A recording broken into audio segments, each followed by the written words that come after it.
గలతీ పత్రిక 3వ అధ్యాయం. గలతీ పత్రిక 3వ అధ్యాయం. గలతీ పత్రిక 3వ అధ్యాయం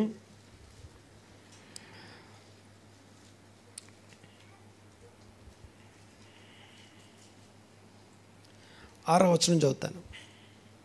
అబ్రహాము దేవుని నమ్మెను, అది అతనికి నీతిగా ఎంచబడెను.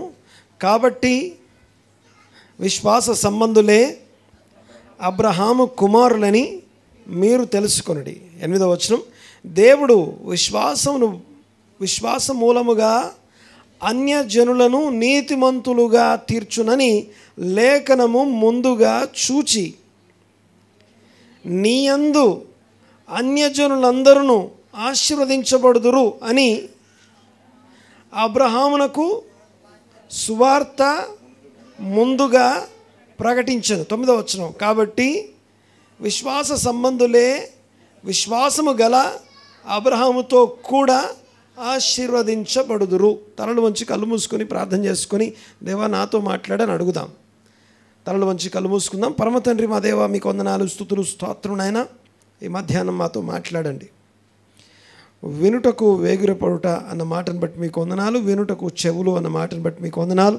ఇదిగో లోబడి మీరు ఏమి చెప్పినా దాన్ని చేస్తామనే ఆ యొక్క సిద్ధపాటు, విధేయతతో కూడినటువంటి వినే హృదయం మాకు అనుగ్రహించండి.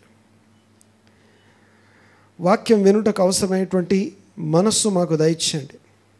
వినుబుద్ధి పుట్టించమని ప్రార్థిస్తున్నాం నాయన. సంఘమును సమాజమును ఇంతవరకు దీవించి ఆశీర్వదించి స్థిరపరచినందుకు మీకు వందనాలు. ప్రకటించబడుతున్నటువంటి మాటలు,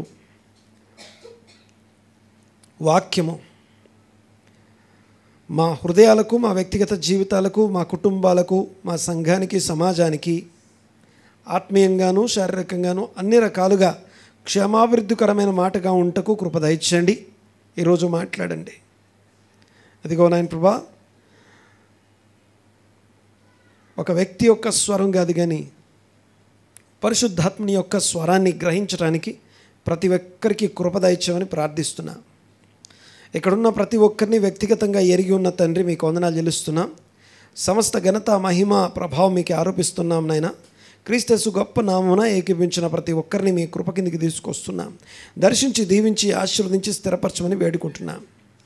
సమస్తమైన ఆధిపత్యం, అధికారం మీదే అని ఒప్పుకుంటూ మీ యొక్క సర్వాధికారానికి, సార్వభౌమత్వానికి మమ్మల్ని మేము తగ్గించుకొని, అప్పగించుకొని, విధేయత చూపుతూ మాతో మాట్లాడమని వేడుకుంటూ, స్తుతించి, ఆరాధించి ఈ ప్రార్థన అడిగి వేడుకొంచున్నాము తండ్రి. ఆమెన్. దేవునికి మహిమ కలుగునుగాక. కొద్ది నిమిషాలు ఎలాంటి డిస్ట్రాక్షన్స్ లేకుండా వాక్యం మీద మనసు నిలుపుదాం. గలతీ పత్రిక 3వ అధ్యాయం 6 నుండి 9 వచనాల వరకు చదువుకున్నాం. అయితే ఇక్కడ వ్రాయబడినటువంటి విషయాలన్నీ కూడా ఇంకొక వచనాన్ని కూడా చదవాలి. 16వ వచనం, 3వ అధ్యాయం ఆఖరి వచనం, 16వ వచనం. 16వ వచనం చూడండి ఒకసారి. అబ్రహామునకును అతని సంతానమునకును వాగ్దానములు చేయబడెను. అబ్రహామునకును అతని సంతానమునకును వాగ్దానములు చేయబడెను. అనేకులను గురించి అన్నట్టు, వెరీ గుడ్. అట్లా చదువుతూ చాలా బాగుంటుంది. అందరం కలిసి చదువుతుండే చదవండి. అనేకులను గురించి అన్నట్టు, నీ సంతానములు అని చెప్పక ఒకని గురించి అన్నట్టు నీ సంతానమునకు అనెను. ఆ సంతానము క్రీస్తు. అంటే అబ్రహాము సంతానం ఎవరు అంటే క్రీస్తు. ఇక కిందికి రండి. 28వ వచనం. ఇందులో 28వ వచనం, 3వ అధ్యాయం 28వ వచనం. ఇందులో యూదుడని, గ్రీసు దేశస్థుడని, దాసుడని, స్వతంత్రుడని లేదు, పురుషుడని, స్త్రీ అని లేదు, యేసుక్రీస్తునందు మీరందరూ ఏకముగా ఉన్నారు. నెక్స్ట్ వచనం. మీరు క్రీస్తు సంబంధులైతే ఆ పక్షమందు అబ్రహాము యొక్క సంతానమై ఉండి వాగ్దాన ప్రకారం వారసులై ఉన్నారు. ఆమేన్. దేవునికి స్తోత్రం. ఈ యొక్క మాటల్ని అర్థం చేసుకోవడానికి ప్రయత్నం చేద్దాం. షాలోమ్ కవరెంట్ చర్చ్ సంఘ క్రమము అత్యంత ప్రాథమికమైనటువంటి సంఘ క్రమము. 3 విషయాలు రాసి ఉంటాయి. చర్చ్ పేరు రాసి కింద ప్రార్థన, వాక్యము, సహవాసం అని ఉంటాయి. సో ప్రార్థన, వాక్యము, సహవాసం. అయితే అందులో వాక్యం దగ్గరికి వచ్చేసరికి గమనించండి ఒకసారి, వాక్యము అనే దగ్గరికి వచ్చేసరికి గుర్తుపెట్టుకోవాలి, చదవడానికి ప్రతిరోజు మనకు ఒక పోర్షన్ ఉంది. క్రమంగా చదవడానికి ప్రతిరోజు ఒక పోర్షన్ ఉంది. దయచేసి వారం పోర్షను క్రమంగా వారం వారం చదవడం, తర్వాత రోజు చదవడం, చదువుతూ దాంట్లో ఏముందో తెలుసుకోవడానికి సంబంధించిన బైబిల్ స్టడీ మాత్రం బుధవారం ఉంటుంది. అంతేకాకుండా అదే పోర్షన్ గురించిన డీపర్ స్టడీకి సంబంధించిన వీడియోస్ కూడా మన గ్రూప్లలో పోస్ట్ చేయబడుతున్నాయి. సో సంఘమంతటిని ఒక్క తాటి మీద, ఒక్క విశ్వాసంలో, ఒక అవగాహనలో నడిపించడం దాని కొరకు ఏర్పాటు చేయబడ్డ క్రమం. సో అన్ని విషయాలు అందరికీ అర్థం కాకపోవచ్చు, అన్నీ అందరికీ రుచించకపోవచ్చు, అందరికీ నచ్చకపోవచ్చు, అంత లోతుగా వెళ్ళడం ఇష్టం ఉండకపోవచ్చు. కొంతమందికి సెన్సిబుల్గా దేవునికి దగ్గరగా ఉండాలనిపిస్తుంది, కొంతమందికి దేవునితో కొంత సహవాసం గడపాలనిపిస్తుంది. బట్ ఏదేమైనా కూడా ప్రతి వారి విశ్వాస పరిమాణం చొప్పున ఎవరి లెవెల్లో వారు అనుభవించడం కోసం క్రమాన్ని ఖచ్చితంగా పాటిద్దాం. విషయం ఏంటంటే, అందులో క్రమంలో ముఖ్యమైనటువంటి విషయం ఏంటంటే క్రమంగా ప్రతిరోజు చదివే భాగాన్ని చదవడం. సో గడిచిన వారం అంతా మీరు చదివే ఉంటారు కదా. ఏమేమి చదివి ఉంటారంటే, ఏమేమి చదివారు? ఏ అధ్యాయం నుంచి ఏ అధ్యాయం దాకా చదివారు? ఆదికాండము 12 నుంచి 17 దాకా చదివారు. ఓకే, నేను మిమ్మల్ని చదివిన వాళ్ళు చేతులు ఎత్తండి అని మిమ్మల్ని ఇబ్బంది పెట్టను, చదివిన వాళ్ళని అవమానించను, చదివిన వాళ్ళని గొప్ప చేయను. కానీ ఒకటి మాత్రం గుర్తుపెట్టుకోండి, చదువుట చాలా మంచిది, చాలా శ్రేష్టం. అందుకే ఆ చదివిన దాంట్లో నుండే ఈ వారము మనం వాక్యం ధ్యానం చేస్తాం. సో దాన్ని ఎందుకు అర్థం చేసుకోవాలి, అందులో ఏముంది, నన్ను ఎలా కనెక్ట్ చేసుకోవాలి, ఈ బైబిల్కి నాకున్న కనెక్షన్ ఏంటి, ఆ బైబిల్లో రాయబడిన ఎవరో అబ్రహాంకి నాకు కనెక్షన్ ఏంటి, క్రీస్తుకు నాకు కనెక్షన్, అబ్రహాంకి క్రీస్తుకి ఏ సంబంధం ఉంది, క్రీస్తుకు నాకు ఏ కనెక్షన్ ఉంది. ఇప్పుడు చదవగానే అర్థమైపోయింది, 3వ అధ్యాయం చదవగానే అర్థమైపోయింది. ఓకే, అబ్రహాము సంతానమే వారసులై ఉన్నారు, ఆ అబ్రహాము సంతానం అందరు కాదు, ఒక్క క్రీస్తే, ఆ క్రీస్తు యేసునందు విశ్వాస సంబంధులు మాత్రమే ఆయన సంతానమై వారసులై ఉన్నారు అని ఉంది. సరే, దేవునికి స్తోత్రం కలుగునుగాక. 12 నుంచి 17వ అధ్యాయం వరకు చదువుకున్నాం. ఈవెన్ లాస్ట్ వీక్ కూడా నోవాహు జలప్రళయం, లేకపోతే 6వ అధ్యాయం నుండి 11వ అధ్యాయం వరకు ఉన్నటువంటి భాగంలో నుంచే వాక్యం మాట్లాడుకున్నాం. గడిచిన వారం నోవాహు జలప్రళయంలో దేవుడు ఏమై ఉన్నాడో చదువుకున్నాం. ఇది 3వ వారం అయిపోయింది. ఆదికాండం ప్రారంభించి 3 వారాలు అయింది. దయచేసి మీకు ఇవ్వబడినటువంటి పేపర్ ఉందా? లోపలికి వచ్చాక ఇది దొరకకపోతే ఇది తీసుకొని వెళ్ళండి. మీకోసమే ఇది, దీనికోసం చాలా శ్రమ ఉంటుంది. దీని వెనకాల బైబిల్ స్టడీ అని ఉంటుంది. ఆ బైబిల్ స్టడీలో ఈ వారం రోజు ఏం చదవాలో డే 1, 2, 3, 4 అని ఇలా రాసి ఉంటుంది. దయచేసి దాన్ని చదవండి. ఇంకా డీప్గా, ఇంకా వివరంగా కావాలంటే మీరు ఏ లెవెల్కి వెళ్ళాలన్నా ఆ లెవెల్ స్థాయి ప్రొవిజన్ సోర్సెస్ మన దగ్గర ఉన్నాయి. దయచేసి ఫాలో అవ్వడానికి, నేర్చుకోవడానికి ఇష్టపడే వారికి అవి ఉపయోగకరంగా ఉంటాయి. సరే, దేవునికి స్తోత్రం. గడిచిన వారం నోవాహు జలప్రళయంలో నుంచి దేవుడు ఎంత గొప్పవాడో, దేవుడు ఎంత కనికరం కలిగిన వాడో, దేవుడు ఎంత కృపామయుడో మాట్లాడుకున్నాం. నోవాహు జలప్రళయం అంటే దేవుని తీర్పు, దేవుని ఉగ్రత, దేవుని కోపం కాదు, కానీ దేవుని యొక్క కనికరం అని మాట్లాడుకున్నాం. హల్లెలూయా.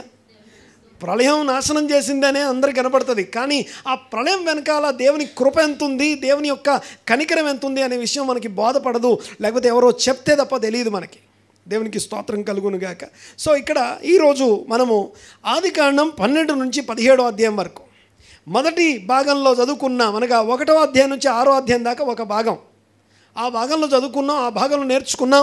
దేవుడు సృష్టికర్త అయి ఉన్నాడు, దేవునికి మానవునికి మధ్య సంబంధం, మొదటి ఆదాము సమస్యలు 2 డిసొబీడియన్స్ అండ్ సబ్మిషన్ చేసుకోకపోవడం, విధేయత లేకపోవడం, రెండోది సబ్మిషన్ అనగా లోబడకపోవడం. ఈ 2 సమస్యలు, ఆదాము సమస్యలు. కడపటి ఆదాములో అవి 2 రెస్టోర్ చేయబడతాయి. ఒక్కని అవిధేయత వలన అనేకులు దోషులు పాపులైపోతే, ఒక్కని విధేయత వలన మనమందరము నీతిమంతులము, దేవునికి దగ్గర వారం అయిపోయాం. ఆమెనండి గట్టిగా. ఆ ఒక్కరినే హత్తుకుంటాం మనం. దేవునికి స్తోత్రం కలుగునుగాక. అయితే మొదటి భాగంలో చూసాం మానవుడు ఎంత అవిధేయత మరియు ఆ యొక్క లోబడని స్థితిని జ్ఞాపకం చేసుకున్నాం. అలాగే 2వ భాగంలో మాట్లాడుకున్నాం దేవుడు ఎంత కనికరం గలవాడు, దేవుడు ఎంత కృపగలవాడో చూసాం. ఇక ఈ వారము మూడవ భాగం అనగా 12 నుంచి 17వ అధ్యాయం వరకు ఉన్నటువంటి మధ్యలో నుంచి ఒక చిన్న విషయాన్ని ఈరోజు చూస్తాను. అది ఏంటంటే అందులో ప్రత్యేకంగా ముఖ్యమైన విషయాన్ని ఒకటి జ్ఞాపకం చేస్తాను. ఏంటంటే దేవుడు ఏమై ఉన్నాడు, దేవునికి ఎన్ని పేర్లు ఉన్నాయి, దేవునికి ఇన్ని పేర్లు ఉంటాయని, దేవుడు ఇంత ఆయన ఏమై ఉన్నాడో ఇంతగా ప్రత్యక్షపరచుకున్నాడు అని ఈ 12 నుంచి ఎంత 17 వరకు అందులోనే అర్థమైపోద్ది. దాదాపుగా 10 పేర్లు ఉన్నాయి దేవునికి. ఎక్కడి నుంచి ఎక్కడి దాకా? 12 నుండి 17 దాకా. ఎన్ని పేర్లు? 10 పేర్లు ఉన్నాయి. అంటే ఆ 10 పేర్లలో దేవుడు ఏమై ఉన్నాడో మనకు అర్థమైపోద్దండి. దేవునికి స్తోత్రం కలుగునుగాక. దాన్ని తెలుసుకుంటాం, దాన్ని గ్రహిస్తాం, దాన్ని అర్థం చేసుకుంటాం. ఈరోజు దేవునికి మహిమ. గమనించండి ఒకసారి. మొదటిగా అందులోకి వెళ్ళే ముందు మొదటిగా ఈ విషయాన్ని మీకు గుర్తు చేస్తాను. అబ్రహాముని దేవుడు పిలిచాడు. ఇంట్రడక్షన్ ఇది. అంటే దేవుడు తన్ను తాను పరిచయం చేసుకోవడం, తన్ను తాను ప్రత్యక్షపరచుకోవడం అనే దానికంటే ముందు అసలు దేవుని యొక్క ప్రణాళిక ఉద్దేశాలు మనకు అర్థం కావడానికి కొన్ని విషయాలు చెప్తాను ముందు ఇంట్రడక్షన్ కోసం. దేవుడు అబ్రహాముని పిలుచుకున్నాడు. ఏమని పిలిచాడంటే, అబ్రహామా నీవు లేచి నీ స్వదేశమును విడిచిపెట్టి, నీ తండ్రి ఇంటిని విడిచిపెట్టి నేను చూపించే దేశానికి వెళ్ళాలి, బయలుదేరు అన్నాడు. పిలిచాడు. బాగా వినండి ఒకసారి ఈ మాట. నోవాహును పిలిచే అబ్రహామును పిలిచే సమయానికి పరిస్థితి ఏంటో చెప్తాను. మన అవగాహనకి మన అండర్స్టాండింగ్కి అర్థమయ్యే భాషలో. నోవాహు యొక్క కుటుంబం మాత్రమే భూమి మీద ఉంది అప్పుడు. ఎవరున్నారు భూమి మీద? నోవాహు ఫ్యామిలీ మాత్రమే ఉంది. ఆ ఫ్యామిలీ 3 మాటలు గుర్తుపెట్టుకోవాలి. 70 దేశాలు, 70 జాతులు, 70 భాషలు. చెప్పండి ఒకసారి. Okay, the most boring chapter అని పిలుస్తాం మనం. ఏ అధ్యాయం అది? 10వ అధ్యాయం.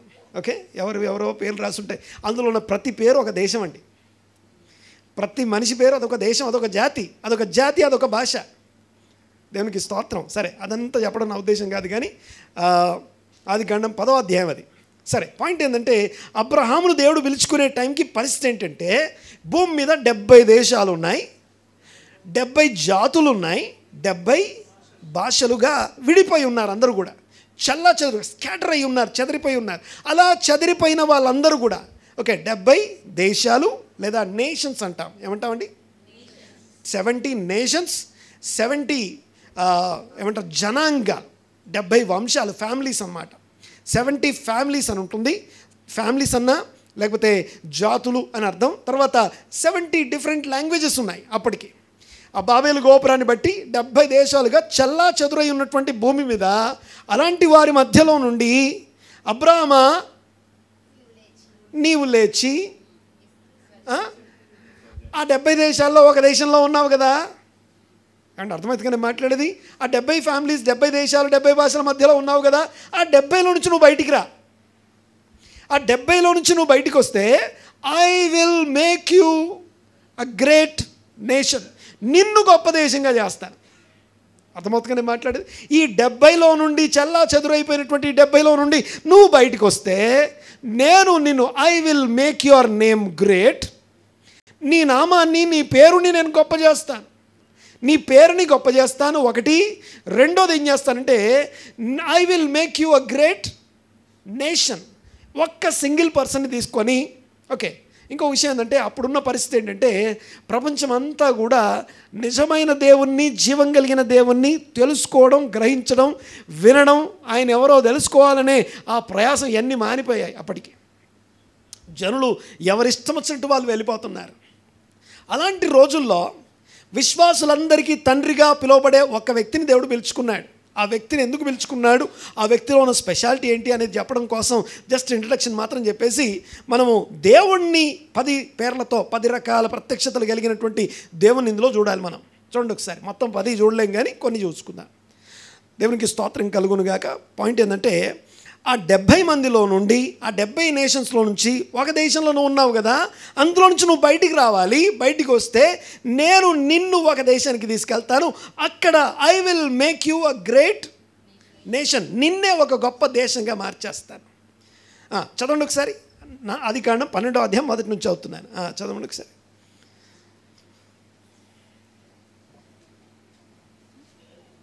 ఆదికాండం 12. యెహోవా నీవు లేచి నీ దేశము నుండి నీ బంధువుల వద్ద నుండి నీ తండ్రి ఇంటి నుండి బయలుదేరి నేను నీకు చూపించు దేశమునకు వెళ్ళుము. నిన్ను గొప్ప జనముగా చేసి నిన్ను గొప్ప జనము అన్న దగ్గర నేను ఇందాక చెప్పాను కదా, 3 పేర్లు చెప్పాను కదా. ఆ 3 పేర్లలో ఫ్యామిలీ, నేషన్ అని అర్థం. గొప్ప జనముగా చేస్తాను, తర్వాత నేను నిన్ను ఆశీర్వదిస్తాను, నీ నామమును గొప్ప చేయుదును, I will make your name great, తర్వాత నీవు ఆశీర్వాదముగా నుండు, నువ్వు చాలా ఆశీర్వాదంగా ఉంటావు, తర్వాత నిన్ను ఆశీర్వదించు వారిని ఆశీర్వదించెదను. నిన్ను ఆశీర్వదించువారు అనండి ఒకసారి. నిన్ను ఆశీర్వదించే వారిని నేను ఆశీర్వదిస్తాను. ఆశీర్వదించడం అనండి ఒకసారి, ఇంకోసారి అనండి, బాగా వినాలి ఈ మాట. ఆశీర్వదించడం అంటే without love we cannot bless anybody. ఏమన్నా అర్థమవుతుందా? ప్రేమించిన వాళ్ళనే వాళ్ళు బాగుండాలని కోరుకుంటాం. మనం ప్రేమించిన వాళ్ళనే, మన పిల్లల్ని మనం ప్రేమిస్తాం, వాళ్ళని ఆశీర్వదిస్తాం. మన ప్రేమే ఆశీర్వాదం యాక్చువల్గా. సో ఒక తండ్రి పిల్లల్ని ఆశీర్వదించినట్టుగా, దేవుడు తన ప్రజలను ఆశీర్వదించినట్టుగా, అంటే ఇక్కడ అర్థం ఏంటంటే నిన్ను ప్రేమించి నీతో హత్తుకొని నీతో కలిసి ఉండే వాళ్ళు ఎవరన్నా ఉంటే వాళ్ళని నేను ఆశీర్వదిస్తాను. అంటే you are going to be a source of blessing. నిన్ను అంటుకున్న వాళ్ళందరినీ దీవించేస్తాను, నీతో ఏకీవించిన వాళ్ళందరినీ దీవించేస్తాను. అర్థమవుతుంది నేను మాట్లాడేది? సో నేను నిన్ను ఆశీర్వదిస్తాను, తర్వాత నిన్ను ఆశీర్వదించు వారిని నేను ఆశీర్వదిస్తాను, తర్వాత నిన్ను దూషించు వారిని, ఎవరన్నా సరే నీకు అగేన్స్ట్గా ఉండి నీతో కలవడానికి ఇష్టపడకుండా నిన్ను దూషిస్తూ నీకు అగేన్స్ట్గా నీకు విరోధంగా ఎవరైనా ఉన్నారంటే వారు నిన్ను దూషించు అని శపించదను. తర్వాత నెక్స్ట్ మాట ఏం రాస్తుందండి? భూమి యొక్క సమస్త ఆగండి. ఇందాకేం మాట్లాడే మనం? భూమి మీద ఎన్ని దేశాలు నేను అన్నాం? 70 దేశాల వాళ్ళు ఉన్నారు కదా. నిన్ను ఎందుకు బయటికి తీసుకొస్తున్నానంటే ఆ 70 దేశాలు నీ వల్ల భూమి మీద ఉన్న సమస్త జనములు, అంటే సమస్త దేశములు, అంటే ఆ 70 దేశాల వారిని తీసుకొచ్చి ఏమన్నది అక్కడ? భూమి యొక్క సమస్త వంశములు నీ యందు ఆశీర్వదించబడతాయి. అంటే నేను బయటికి తీసుకొచ్చేది వాళ్ళందరినీ వదిలేద్దాం, వాళ్ళందరినీ నాశనం. ఇక్కడ దేవుడు ఎవరి మీద ఇంట్రెస్ట్ చూపిస్తున్నాడు అనిపిస్తుంది మీకు? నో, సమస్త జనముల మీద ఇంట్రెస్ట్ ఉంది దేవునికి. అర్థమైంది అనుకుంటారా? దేవుని ఫోకస్ ఎక్కడుంది అంటే అబ్రహాం అనే ఒక్కడి మీద లేదు, సమస్త జనముల్ని ఎలాగన్నా దీవించాలి. వాళ్ళు దీవించబడాలి అంటే, వాళ్ళు ఆశీర్వదించబడాలంటే ఇంకొక చిన్న ఫార్ములా చెప్పేసి ముందుకెళ్ళిపోదాం. ఫార్ములా ఏంటంటే భూమి మీద ఎవరన్నా దీవించబడాలి అంటే ఒక చిన్న ఫార్ములా ఉంది.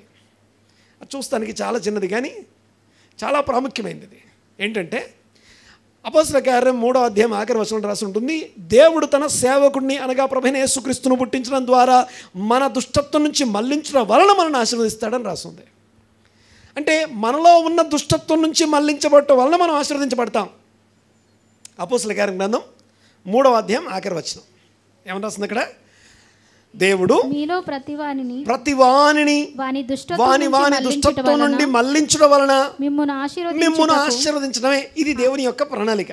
దేవుడు ఆశీర్వదించడం అంటే యేసు ప్రభువుని అబ్రహాం కుమారునిగా, Abraham the seed of Abraham అంటాం. అబ్రహాం కుమారుడిగా పుట్టినటువంటి క్రీస్తు యేసునందు ప్రపంచంలో ఉన్నటువంటి ప్రతి ఒక్కరు వారి దుష్టత్వం నుంచి మళ్లించడం వలన దేవుడు వారిని ఆశీర్వదించాలి. అంటే నీ ఆశీర్వాదం ఎక్కడుందంటే ఏం చెప్తావు? మరొకసారి ఎక్కడుంది? దుష్టత్వం నుండి మళ్లించడం వల్ల అనండి ఒకసారి మాట. నేను దుష్టత్వం నుంచి మళ్ళే కొద్దీ ఆశీర్వదించబడతాను. ఓకే, దుష్టత్వం ఎక్కడుంది అని అడిగితే ఏం చెప్తాం? ఆదికాండం 6వ అధ్యాయంలో సెకండ్ పోర్షన్లో మాట్లాడుకున్నాం, లేకపోతే ఫస్ట్ పోర్షన్లో మాట్లాడుకున్నాం. నరుని యొక్క హృదయంలోని, తలంపుల్లోని, ఆలోచనలోని ఊహ అంతయు ఎల్లప్పుడూ కేవలము చెడ్డది. ఓకే, నరుని హృదయంలోని, తలంపుల్లోని, ఆలోచనలోని ఊహ ఎల్లప్పుడూ, అంత, కేవలం అనండి ఒకసారి. అంత, ఎల్లప్పుడూ, కేవలం 3 వేరు. అంత అంటే ఆ హృదయంలో కొన్ని మంచి ఆలోచనలు వచ్చి కొన్ని చెడ్డయే ఉండవు. అది ఎప్పుడు కూడా చెడ్డయే చూపిస్తుంది. హృదయంలో నుండి బయటికి వచ్చేవే మనిషిని ఏం చేస్తున్నాయట? అపవిత్రపరుస్తాయట. ఓకే, నీ చేతికి ఏదో అంటితే నిన్ను అపవిత్రపరచదు, నీ హృదయం నుంచి బయటకు వచ్చింది నిన్ను అపవిత్రపరుస్తుంది. సో అందుకే చేతులు కడుక్కుంటున్నాం. అయితే విషయం ఏంటంటే చేతులు కడుక్కున్న ప్రతిసారి హృదయాన్ని కడుక్కోవాలి, గుర్తు చేసుకోవాలి. నా హృదయంలోంచి ఇదిగో చేతులు కడుక్కోవడం మధ్యలో అన్ని నా హృదయం ఏమేమి జనరేట్ చేసిందో వాటన్నిటి నుంచి మరొకసారి కడుక్కుంటున్నాను ప్రభు అనుకోవాలి. రైట్, అర్థమవుతుందండి మాట్లాడి. హృదయంలోని తలంపులోని ఆలోచనలు ఊహ ఎల్లప్పుడూ అంతయు కేవలం చెడ్డది, ఈవిల్. ఆ ఈవిల్ నుంచి, దుష్టత్వం నుంచి మళ్లించడం వలన ఒకరు ఆశీర్వదించబడతారు. ఆశీర్వదించబడడం కోసం దేవుడు ఒక ప్రణాళిక, ఒక అద్భుతమైన ప్రణాళిక ఏర్పాటు చేసుకున్నది. ఏంటంటే, అబ్రహామా నువ్వు నీ దేశం నుంచి విడిచిపెట్టి బయటికి రా. ఈ ఒక్కరికి ఎలా అయినపడింది అంటే, is the seeker of God. దేవుణ్ణి వెతికే వారికి దేవుని స్వరం. అబ్రహాం నీలాంటి నాలాంటి మనిషే. ఎలా వినపడుతుందండి దేవుని స్వరం? ఏదో ఎక్కువ పెట్టి, ఏదో ఒక మైక్లో పెద్ద ఒక బేస్ వాయిస్లో దస్ సేస్ ద లార్డ్ అని అలా రాదు దేవుని స్వరం. అంటే నీ హృదయంలో నుండి ఒక మెల్లని స్వరం, నీ లోపల నుంచి దేవుడు నీతో మాట్లాడతాడు. అంతరంగంలో దేవుని యొక్క ఆత్మ ద్వారా దేవుడు నీతో మాట్లాడతాడు. దేవుని ప్రవక్త ద్వారా, దేవుని వాక్యం ద్వారా దేవుడు నీ చుట్టూ ఉన్న పరిస్థితుల నుంచి ఒకటి చూపించి నీతో చెప్తుంటాడు. ఇదిగో నీ హృదయం చూపించే, నీ హృదయం నుంచి వచ్చి నిన్ను అపవిత్రపరిచే విషయాలు గాక దేవుని వాక్యం నీకు ఏం చెప్పాలనుకుందో అవి నీకు తెలియజేయడం ద్వారా నువ్వు రక్షించబడతావు, ఆశీర్వదించబడతావు. అందుకని ఇంకో మాట రాస్తుంది, దుష్టుల ఆలోచన చొప్పున నడవక, పాపుల మార్గం నిలవక, అపహాసకులు కూర్చుండక, యెహోవా ధర్మశాస్త్రమునందు దివారాత్రము దానిని ఆనందించు ధ్యానించువాడు ధన్యుడు, ఆశీర్వదించబడ్డాడు. అంటే దుష్టత్వం నుంచి మళ్లించబడిన వాడు. ఒక మనిషి దుష్టత్వం నుంచి మళ్లించడం వలన ఆశీర్వదించబడతాడు. ఇది ఫార్ములా. ఓకే, చూస్తానికి చాలా సింపుల్గా ఉంటుంది. కానీ మన ఆశీర్వాదం ఎక్కడుందంటే, నీకు ఏదన్నా క్రిటికల్గా, కష్టంగా, క్లిష్టంగా కఠినమైన, కరుకైన, ఇరుకైనగా పరిస్థితులు నీకు కనిపించాయంటే నేనేం మార్చుకోవాలి ప్రభు అని అడగండి. ఒకటి వెంటనే కనిపిస్తుంది, అది మార్చుకోండి. దేవుడు నిన్ను ఆశీర్వదిస్తాడు. అవి అనండి గట్టిగా, ఇంకోసారి అనండి. దేవునికి స్తోత్రం. కఠినంగా, క్లిష్టంగా అనిపించిన ప్రతిసారి చూసుకోవాల్సింది అవి ఎందుకు ఉన్నాయి, అది ఎలా వచ్చింది, ఇది ఎలా వచ్చింది కాదు. లోపలికి వెళ్ళి ఏం మార్చుకోవాలి ప్రభువా అని అడగాలి. ఏం మార్చుకోవాలి ప్రభువా అని అడగాలి. సరే, దేవునికి స్తోత్రం కలుగునుగాక. అలాంటి అబ్రహాం అనబడుతున్న ఒక్కడిని బయటికి తీసుకొచ్చి ఆ ఒక్కడితో చెప్తున్నాడు, నేను నిన్ను గొప్ప దేశంగా, గొప్ప జనాంగంగా, గొప్ప వంశంగా నేను మారుస్తాను. నీ అందు, నీ సంతానం నందు సకల వంశాలు, ఎవరైతే దుష్టత్వం చేత నాశనమునకు జోగుతూ ఆ యొక్క నరకానికి పాత్రులై ఉన్నారో వాళ్ళందరినీ ఇంకొకసారి జలప్రలయంలో నశింపజేయకుండా వాళ్ళని రక్షించే ద గ్రేట్ ప్లాన్ ఏంటంటే, ఈ అబ్రహాం అనే ఒక వ్యక్తి విశ్వాసులందరికీ తండ్రిగా ఉండబోయే ఒక వ్యక్తి. ఈ ఒక్క వ్యక్తిని సెలెక్ట్ చేసుకొని, ఆ ఒక్క వ్యక్తిని సెలెక్ట్ చేసుకున్నాడు, దేవుడు పిలుచుకున్నాడు అనగానే ఏం రాజమార్గం ఏమి ఉండదు. మీరు చదివిన 12 నుంచి 17 అధ్యాయాలు చదివితే దాదాపుగా 6 పరీక్షలు ఉంటాయి అందులో. ఎన్ని 6 పరీక్షలు ఉన్నాయి. ఎవరికి? ఏది ఏర్పరచబడినవాడు, పిలువబడ్డవాడు అనగానే ఓ రాజకిరీటం పెట్టి రోజు ఏమంటారు రెడ్ కార్పెట్ వేసి ఉండదు అక్కడ. విశ్వాస జీవితం ఏమి మనకి చాలా పూలబాటేం కాదు, అది ముళ్ళబాటే. ముళ్ళ కిరీటాలే ఉంటాయి ఇక్కడ. అన్ని కంఫర్టబుల్గా కావాలంటే కుదరదు. సో కంఫర్టబుల్గా ఏమి ఉండదు. దేవుని మార్గము ఇరుకైన మార్గంలో ప్రవేశించుటకు అనండి ఒకసారి అన్నమాట. ఇరుకైన మార్గంలో ప్రవేశించుటకు, మళ్ళొకసారి అనాలి అన్నమాట. ఏమన్నా నేను? ఇరుకైన మార్గంలో ప్రవేశించుటకు ప్రయాసపడండి. దేనికోసం ప్రయాసపడాలట? అది కొంచెం ఇరుగ్గా ఉంటుంది. యేసు ప్రభు మార్గం, క్రీస్తు మార్గం, అబ్రహాము నడిచిన, అబ్రహాము కుమారుడు అనబడుతున్న క్రీస్తు మార్గం ఇరుకైన మార్గం, కరుకైన మార్గమే, కష్టమైన మార్గమే, క్లిష్టంగానే ఉంటుంది. అందులోకి వెళ్ళడానికి ఏం చేయాలట? ప్రయాసపడండి అంటున్నాడు. దేవుని వాక్యం చెప్తుంది, నేను కాదు. ఇరుకైన మార్గంలోకి వెళ్ళడానికి ప్రయాసపడండి. అన్ని కంఫర్ట్ ఏమి ఉండవు అక్కడ. సరే, దేవునికి స్తోత్రం. మనల్ని ఆశీర్వదించాలి, ఆశీర్వాద కారణంగా ఉంచడం కోసం దేవుని ప్రణాళిక ఇదంతా కూడా. ఆ ఒక్కని అందు సమస్త వంశాలని దీవించాలి.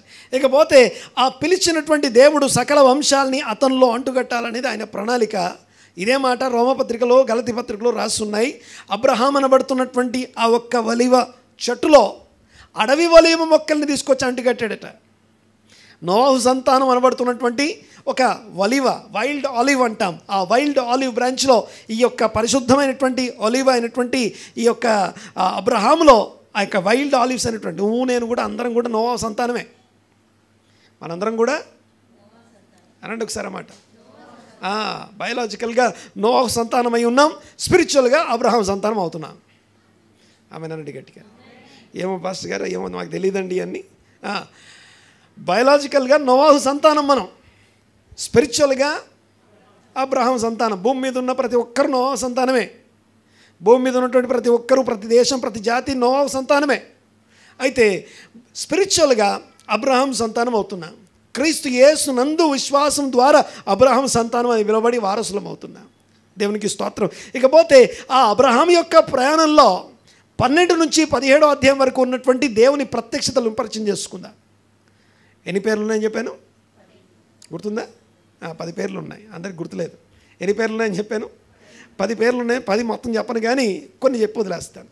మొదటి విషయం ఏంటంటే దేవుడు ఏమై ఉన్నాడో మనం పరిచయం చేసుకుంటాం ఈ రోజున. దేవుడు ఏమై ఉన్నాడో, ఈ 3వ పోర్షన్లో దేవుడు ఏమై ఉన్నాడో, తన యందు విశ్వాసం ఉంచి భయభక్తులు కలిగినటువంటి ఒక వ్యక్తికి దేవుడు తాను ఎంతగా పరిచయం చేసుకున్నాడో, ఎంతగా ప్రత్యక్షపరుచుకున్నాడో తెలుసుకుంటున్నాం.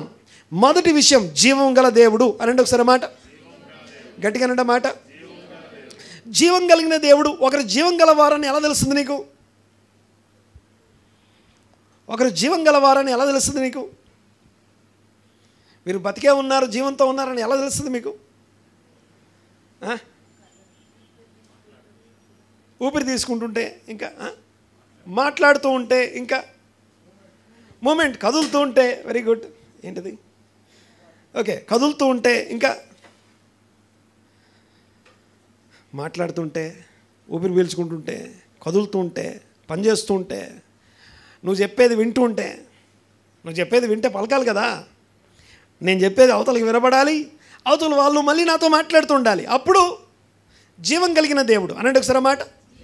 జీవం కలిగిన దేవుడు అనే మాటని అబ్రహాం మొదట అనుభవించాడు. ఎలా తెలుస్తుంది ఈ విషయం అంటే, దేవుడు అబ్రహాంని పిలవడాన్ని అబ్రహాం వినగలుగుతున్నాడంటే జీవము లేనిది జీవం కలిగిన దానికి తేడా ఏంటంటే, కన్నులుండి చూడలేని దాన్ని జీవం లేదు అంటాం, చెవులుండి వినలేని దాన్ని జీవం లేదు అంటాం, నోరుండి మాట్లాడలేని దాన్ని జీవం లేదంటాం. కానీ కన్నులుండి చూసే దేవుడు, చెవులుండి వినే దేవుడు, నోరుండి మాట్లాడే దేవుడు, జీవం కలిగిన దేవుడు.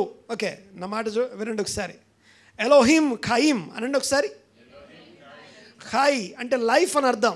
ఖాయి అంటే లైఫ్ అని అర్థం. మొదటి వచనం, మొదటి మాట చూడండి ఒకసారి. ఏమని వస్తుంది అక్కడ? ఎలోహిం ఖాయిం అంటే ద లివింగ్ గాడ్, జీవం కలిగిన దేవుడు అని అర్థం. గాడ్ అపియర్స్, ప్రత్యక్షమయ్యే దేవుడు. తర్వాత స్పీక్స్, మాట్లాడే దేవుడు. తర్వాత యాక్ట్స్, క్రియ జరిగించే దేవుడు. తర్వాత ఇంటర్విన్స్ అనగా మధ్యలో కలుగజేసుకునే దేవుడు. తర్వాత పర్సనల్గా. తర్వాత అబ్రహాం యొక్క ప్రయాణం అంతటిలో దేవుడు తోడై ఉన్నాడు. అప్పుడున్నటువంటి ఆ 70 దేశాల్లో, ఆ 70 జాతుల మధ్యలో, వాళ్ళందరి మధ్యలో వాళ్ళెవ్వరూ పట్టించుకొని దేవుడంటే అవగాహన లేనటువంటి, దేవుణ్ణి ఎరుగనటువంటి తరాలన్నిటి మధ్యలో ఒక్కడే దేవుణ్ణి విన్నాడు, దేవుణ్ణి తెలుసుకున్నాడు. ఇంకోటి, దేవుడు పిలుస్తున్నాడంటే అందరిని పిలుస్తున్నాడు, కానీ అబ్రహాం ఒక్కడే రెస్పాండ్ అయ్యాడు. ఆ ఒక్కని రెస్పాన్స్ని బట్టి ఆ రెస్పాండ్ అయినటువంటి వాడు ఏమనుభవించాడంటే, మొదటిగా దేవుడు జీవం కలిగిన వాడు అని అనుభవించాడు. ఈరోజు నువ్వు నేను ఆరాధించే దేవుడు, నువ్వు నేను స్తుతి చెల్లించే దేవుడు, నువ్వు నేను భక్తి చేసే దేవుడు జీవం కలిగిన వాడు అని నువ్వు అనుభవించావా? తెలిసి ఉండడం వేరు, అనుభవించడం వేరు. దేవుని వాక్యం నీతో మాట్లాడడం విన్నావా? క్వశ్చన్ అడుగుతున్నాను నేను, ఛాలెంజింగ్ క్వశ్చన్ ఇది. దేవుని స్వరం ఎప్పుడైనా విన్నావా? నాకు వినపడలేదు. ఓకే, ఇంకో మాట ఏంటంటే, దేవుని స్వరం అందరూ వినలేరు. వినడానికి దానికి మనకు సీకర్స్ అయి ఉండాలి, వెదికే వారం అయి ఉండాలి. దేవుణ్ణి అనండి ఒకసారి మాట. దేవుణ్ణి నువ్వు వెదికే వారివై ఉంటేనే నీకు దొరుకుతాడు ఆయన. యెహోవా దొరుకు కాలంలో ఆయన్ని వెతకాలి. అయితే దేవుడు ఏం చేస్తున్నాడంటే తెలుసా? ఇర్మియా గ్రంథంలో చూడండి ఒకసారి, ఒక వచనం చదివిస్తాను. ఈరోజు దాని గురించి ఒక మాట రాశాను నేను. ఇర్మియా గ్రంథంలో ఈ మాట చూడండి ఒకసారి. 25వ అధ్యాయం 4వ వచనం చూడండి ఒకసారి. సారీ ఇర్మియా గ్రంథం 7వ అధ్యాయం 25వ వచనం. ఇర్మియా గ్రంథం 7వ అధ్యాయం 25వ వచనం. నీ పితరులు ఐగుప్తు దేశము నుండి బయలుదేరి వచ్చిన దినం మొదలుకొని నేటి వరకు మీరు వెనుదీయక వచ్చిన వారే. నేను అనుదినము నేనేం చేస్తున్నానంటే, అనుదినము ఎవ్రీడే అనండి ఒకసారి. జీవం కలిగిన దేవుడు అనండి ఒకసారి. ఆయన జీవం ఎలా తెలుస్తుంది నీకు? ఆయన జీవం గలవాడని మాట్లాడే దేవుడు. తన మాట ద్వారా తెలుస్తుంది. అయితే ఎవ్రీడే ఐగుప్తు నుంచి వచ్చినటువంటి, ఐగుప్తులో ఉన్నటువంటి నుంచి బయటికి వచ్చినటువంటి అబ్రహాం సంతానమైనటువంటి వారితో ప్రతిరోజు అనుదినము పెందలకడ ఎవ్రీడే మార్నింగ్ అని అర్థం. ప్రతిరోజు ఉదయాన్నే ప్రవక్తలైన నా సేవకులందరూ మీ యొద్దకు వచ్చి మీ యొద్దకు పంపుచూ వచ్చి తిరిగి వారు నా మాట విని. ఓకే, చూడండి ఒకసారి. మీ పితరులు ఐగుప్తు దేశం నుండి బయలుదేరి వచ్చిన దినం మొదలుకొని దేవుని స్వరం అనండి ఒకసారి. ఈవెన్ వాక్యం వినటానికి ఇక్కడ కూర్చున్నప్పుడు కూడా ప్రార్థన చేస్తాం. మనం ఏమని ప్రార్థన చేస్తాం? ఏమని అడుగుతాం దేవుణ్ణి? దేవా నాతో మాట్లాడు అంటాం కదా. పాస్టర్ గారు మాట్లాడారు అంటామా మనం? దేవుడా నువ్వు నాతో మాట్లాడు అని చెప్పి కూర్చుంటాం.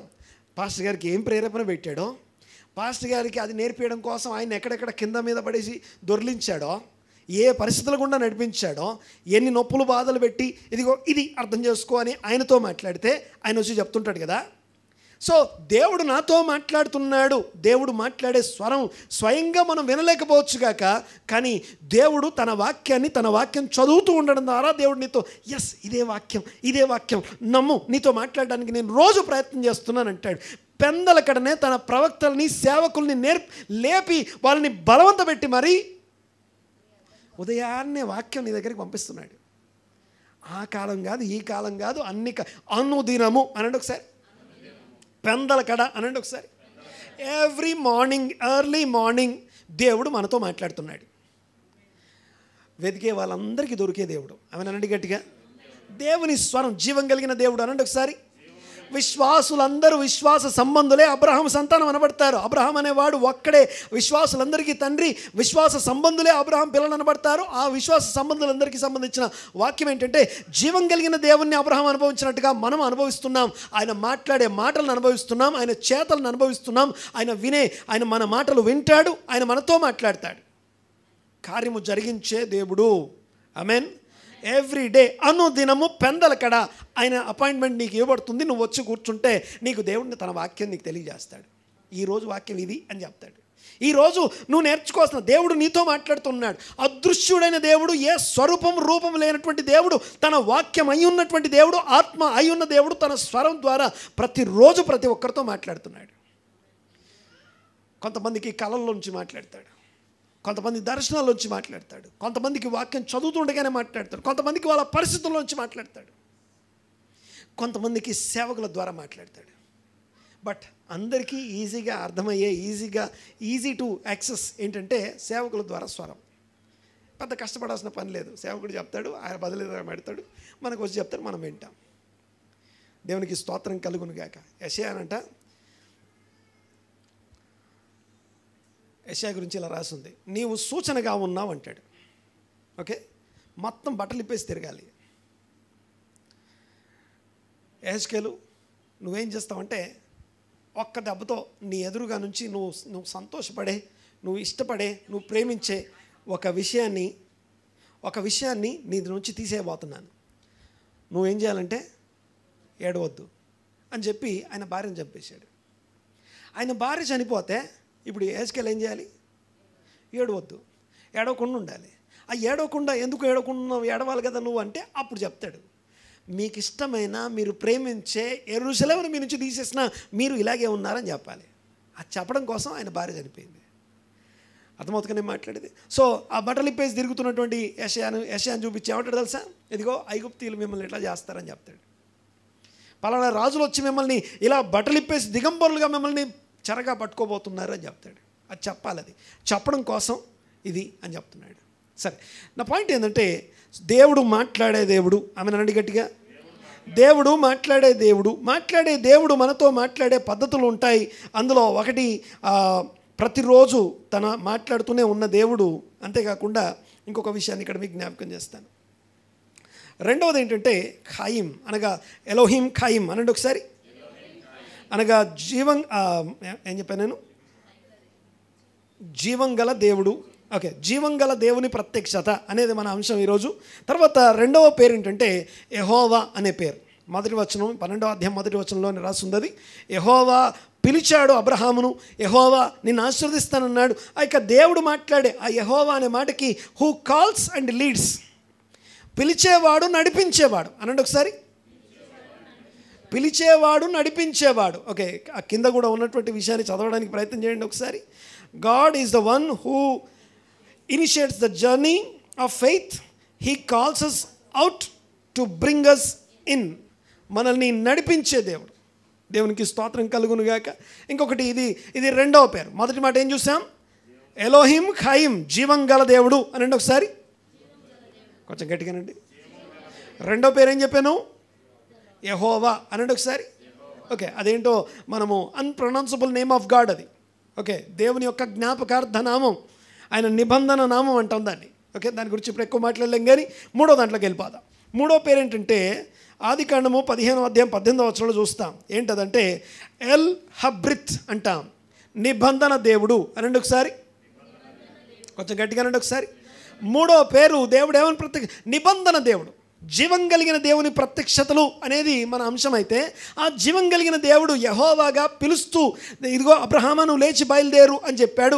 ఆ దేవుణ్ణి నమ్మి, ఆ దేవుని మాట నమ్మి బయలుదేరాడు అబ్రహాం. అలా వెళ్తున్నటువంటి సందర్భంలో ఇప్పుడు కొత్తగా దేవుడు నిబంధన దేవుడుగా ప్రత్యక్షమవుతున్నాడు. నిబంధన దేవుడు అనండి ఒకసారి. నిబంధన దేవుడు అంటే ఒక మాట ఇచ్చి వాగ్దానం చేయడం. వాగ్దానం చేసి దాన్ని నెరవేర్చాలి. మాట ఇస్తాం, వాగ్దానం చేస్తాం. కంఫర్టబుల్గా ఉంటే తీరుస్తాం, చేస్తే వాగ్దానాన్ని నెరవేరుస్తాం, లేకపోతే లేదు.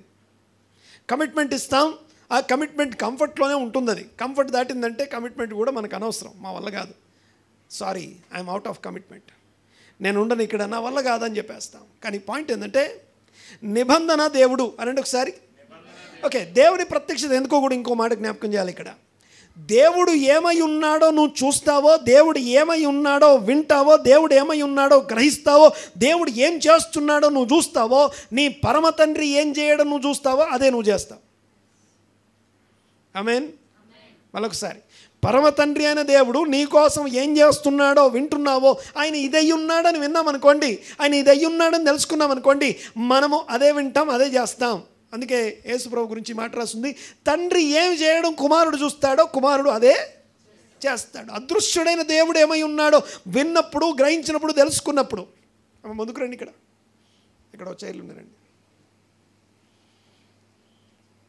రైట్, చూడండి ఒకసారి. సో ఎల్ హా బ్రిత్ అనండి ఒకసారి, అనగా నిబంధన దేవుడు. ఓకే, మొదటి మాట ఏం చూసాం? జీవం గల దేవుడు. గట్టిగా మాట్లాడండి. మొదటి మాట జీవం గల దేవుడు, రెండోది ద లార్డ్ యెహోవా, మూడోది నిబంధన దేవుడు.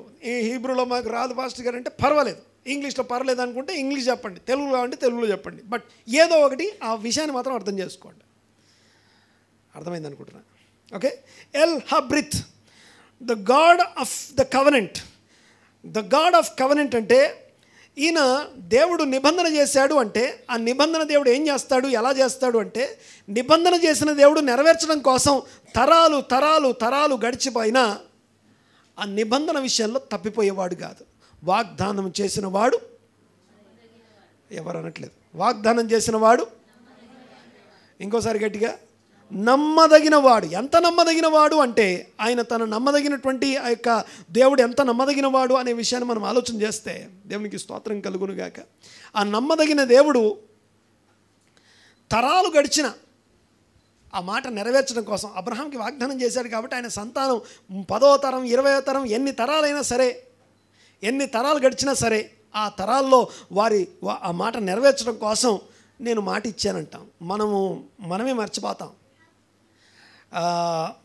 పిల్లలకి ఇచ్చిన మాట మర్చిపోతాం అనుకోండి, లేకపోతే ఎవరికో ఇచ్చిన మాట మర్చిపోతామేమో. కానీ దేవుడు ఇచ్చిన మాట కోసం, వాగ్దానం కోసం ఎన్ని తరాలు కృప చూపిస్తాను అన్నాడు అనుకోండి, ఎన్ని తరాలు చూపించాలి? ఎన్ని తరాలు చూపిస్తాడట? 1000 తరాలు కృప చూపిస్తాడట. అన్నాడు ఒకసారి అన్నమాట. యాక్చువల్గా అబ్రహాం సంతానం ఇంకా 1000 తరాలు కాలేదు. అబ్రహాం నుండి యేసుప్రభు వరకే 40 అంతేగా, 40. అబ్రహాం నుండి యేసుప్రభు 40వ తరం. మరి ఇప్పటిదాకా ఇంకా కాలేదు, 2000 అయింది, 2000 సంవత్సరాలే అయింది. అంటే 1000 తరాల వరకు కూడా కృప చూపించే దేవుడు అంటే నిబంధన దేవుడు అనండి ఒకసారి. మొదటిది దేవుడు జీవం గల దేవుడు, మాట్లాడే దేవుడు అని మాట్లాడుకున్నాం. వినే దేవుడు, చూసే దేవుడు అని మాట్లాడుకున్నాం. 2 యెహోవా అని మాట్లాడుకున్నాం. 3 నిబంధన దేవుడు, ద లార్డ్ ఆఫ్ కవెనెంట్ అని మాట్లాడుకున్నాం. ఎల్ హబ్రిత్ అని మాట్లాడుకున్నాం. 4వ చూడండి ఒకసారి, 4వ పేరు ఇది. అమ్మ ఒక్కసారి ఆదికాండం 15:18 చదువు. ఆదికాండం 15:18. ఆ దినమందే యెహోవా ఐగుప్తు నది మొదలుకొని గొప్ప నది అయిన యూఫ్రటీస్ అంటే ఐగుప్తు నది నుండి యూఫ్రటీస్ నది వరకు, తర్వాత ఈ దేశం అంతటిని అనగా కెనీయులను, కనజ్జీయులు, కద్మోనీయులు, హిత్తీయులు, పెరిజ్జీయులు, రెఫాయిలు, అమోరీయులు, కానానీయులు, గిర్గాషీయులు, యెబూసీయులు నీ సంతానమునకు వాళ్ళందరి యొక్క విషయాలన్నిటి కూడా ఎవరికి ఇచ్చాను? నీ సంతానానికి ఇచ్చున్నాను. అప్పుడే వాగ్దానం ఈ దినం చేశాడట. ఆ దినం పర్టికులర్ డే వాగ్దానం చేస్తే, నిబంధన చేస్తే, ఆ నిబంధన దేవుడు తరాలు గడిచిన తన నిబంధనను మర్చిపోడు, విడిచిపోడు. నిన్న నేడు నిరంతరం ఏకరీతిగా. అప్పుడు ఎలాగ నిబంధన దేవుడు, ఇప్పుడు కూడా అలాగే నిబంధన. అప్పుడు ఎలా కృపగల దేవుడు, ఇప్పుడు కూడా అంతే కృపగల దేవుడు. ఆమె అనండి గట్టిగా. సో దేవుడు జీవం కలిగిన దేవుడు, యెహోవా పిలిచి నడిపించేవాడు.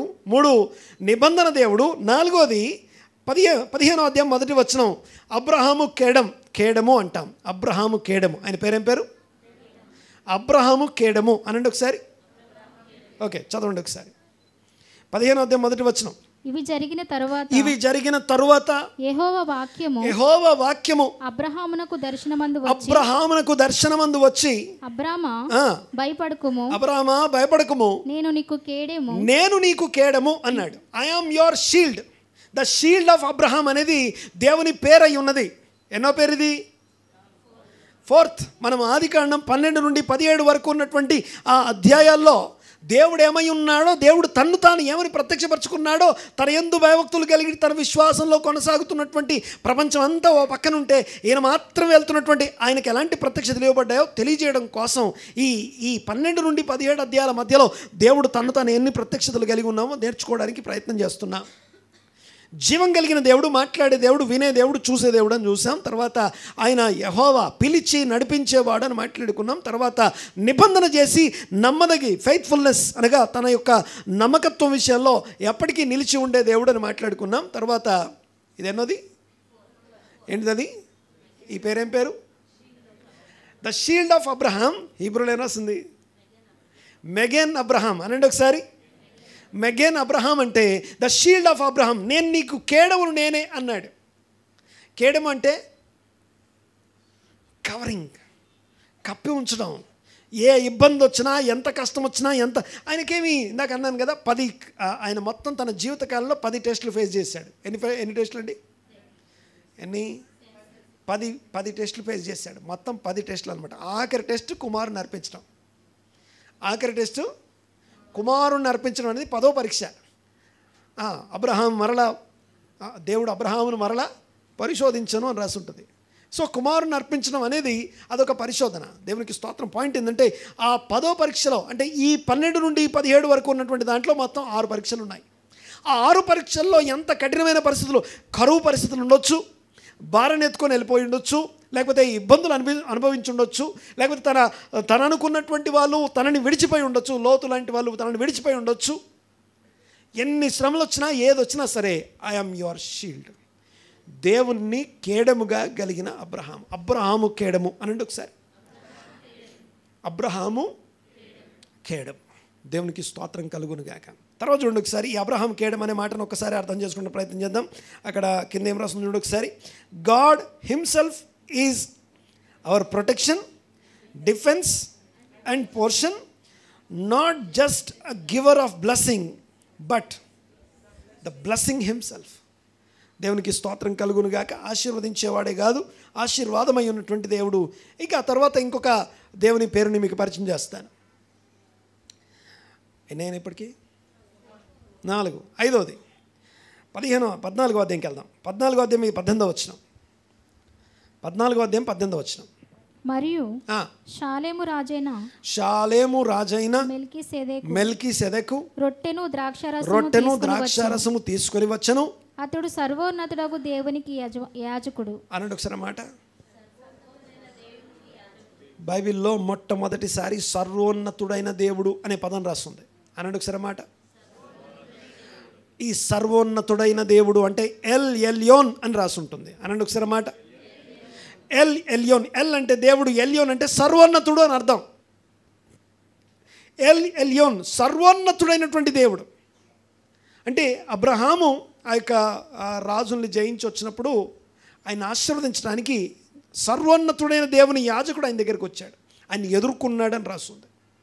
సర్వోన్నతుడైన దేవుని యాజకుడు ఆయన ఎదుర్కొని సర్వోన్నతుడైన దేవుడు అనే పదాన్ని అనుభవిస్తున్నాడు. అబ్రహాంకి అది ప్రత్యక్షపరచబడుతుంది. నా దేవుడు జీవం కలిగిన వాడు మాత్రమే కాదు, మాట్లాడేవాడు మాత్రమే కాదు, వినేవాడు చూసేవాడు మాత్రమే కాదు, నా దేవుడు నన్ను పిలిచేవాడు, ఆయన పిలుపుకి నేను లోబడి నడుస్తున్నాను. అబ్రహాం నడుస్తున్నాడు. అలాంటి దేవుడు నిబంధన కూడా చేశాడు అబ్రహాంతో. ఇప్పుడు అదే దేవుడు సర్వోన్నతుడైన దేవుడు అని ప్రత్యక్షమవుతున్నాడు. దేవుడు సర్వోన్నతుడు అనండి ఒకసారి మాట. సర్వోన్నతుడు 18 నుంచి 20 దాకా ఆ మాటలు రాసి ఉంటాయి. అంతేకాదు ఆ సర్వోన్నతుడు అనే మాటకి ఏమనుందంటే, ఇంకొంచెం చదవమా, 14వ అధ్యాయం 19వ వచనం. 14వ అధ్యాయం 19వ వచనం. అప్పుడతడు అబ్రామును ఆశీర్వదించి ఆకాశమునకును భూమికి సృష్టికర్త సర్వోన్నతుడైన దేవుని వలన అబ్రాము ఆశీర్వదించబడునుగాక. సర్వోన్నతుడైన దేవుని యాజకుడు వచ్చి ఏమంటున్నాడంటే, సర్వోన్నతుడైన దేవుని వలన అబ్రాహాము ఆశీర్వదించబడునుగాక అంటున్నాడు. దేవునికి స్తోత్రం కలుగునుగాక. హల్లెలూయా. సో సర్వోన్నతుడు అనే మాటకి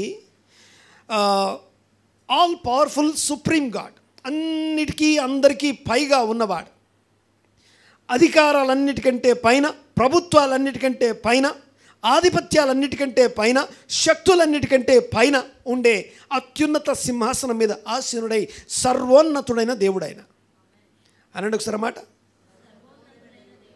హీబ్రూలో ఏమంటాం? ఎల్ ఎల్యోన్. ఇంగ్లీష్లో ఏమంటాం? God of most high. Most high రాలేదాడా? వచ్చింది. రైట్, వెరీ గుడ్, దేవునికి స్తోత్రం. ఇక నెక్స్ట్ ఇంకోటి. ఇప్పుడు ఇంకో 2 పేర్లు ఉన్నాయి. ఈ 2 పేర్లు అబ్రహాం కాదు. సర్వోన్నతుడైన దేవుడు అని అనుభవించినటువంటి అబ్రహాం కాకుండా ఇంకొక ఆమె 2 పేర్లు పెట్టింది. ఇంకొక ఆమె అదే పోర్షన్లో 12 నుంచి 17 అధ్యాయం మధ్యలో ఒక స్త్రీ. ఈ స్త్రీ ఎవరంటే అబ్రహాము దాసురాలు. అబ్రహాము శారా దాసురాలు. దాసురాలు అంటే ఒకటి బానిస అని అర్థం. అంతేకాకుండా నెక్స్ట్ పాయింట్ ఏంటంటే she is the student. Student అంటే నేర్చుకోవాలి. అబ్రహాము అనేకమైనటువంటి సోల్స్ని తయారు చేశాడు. 14వ అధ్యాయంలోనే 318 అనండి ఒకసారి. 318 మంది తన ఇంట పుట్టి అలవర్చిన వారు అని రాసి ఉంటుంది. అంటే ఎడ్యుకేటెడ్ అని అర్థం. తన దగ్గర తన ఇంట్లో ఉన్నటువంటి దాసులను ఆయన ట్రైన్ చేస్తాడు. బైబిల్లో ఉన్నటువంటి భక్తులు అందరూ కూడా, ఇప్పుడు యోసేపు ఉన్నాడు అనుకోండి, యోసేపు అధికారిగా ఉన్నాడంటే తన కింద ఉన్న వాళ్ళందరూ తన ఆధిపత్యం కింద ఉంటారు కదా, వాళ్ళందరికీ కూడా దేవుని వాక్యం బోధిస్తాడు. ఈయన్ని తీసుకెళ్ళి జైల్లో వేసామనుకోండి, ఎవరిని? యోసేపును. చెరసాల అధికారి అందరిని ఆయన చేతిలో పెట్టేస్తారట. చెరసాల అధికారి కాక మిగిలిన వాళ్ళందరూ ఈయన వాక్యం వింటారు. ఈయన దేవుడు ఈయనకి తోడై ఉన్నాడో, ఏ వాక్యం ఈయన విన్నాడో, ఏ వాక్యం నేర్చుకున్నాడో, ఏమై ఉన్నాడో తన దేవుని గురించి ప్రకటిస్తూ ఉంటాడు ఈయన.